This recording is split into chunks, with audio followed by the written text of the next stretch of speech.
দেখো পুজোর সময় কি বিচ্ছিরি বৃষ্টি হচ্ছে, ব্যালকনিতে এসে আমার আর ভাল লাগছে না, মনে হচ্ছে কবে বৃষ্টিটা বন্ধ হবে।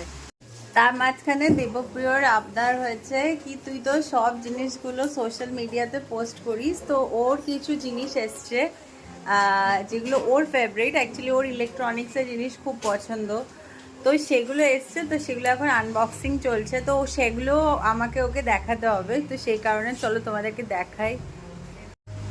এই যে অলরেডি জিনিসপত্রগুলো আনবক্সিং হচ্ছে, এগুলো হচ্ছে ওর পুজো স্পেশাল কেনাকাটি, ঠিক আছে, বিকজ ও ইলেকট্রনিক জিনিস এতটাই পছন্দ করে কি মানে ফেভারিট, জামা কাপড় কিছু ওকে না খাইয়েও রাখো তাতেও কোনো অসুবিধা নেই, কিন্তু ইলেকট্রনিক জিনিসের প্রতি একটা আলাদাই অনুভূতি। চলো আমরা আনবক্সিং করছি, তোমাদেরকে দেখাই। এটা হচ্ছে টিপ, এটা সাউন্ড সিস্টেম না?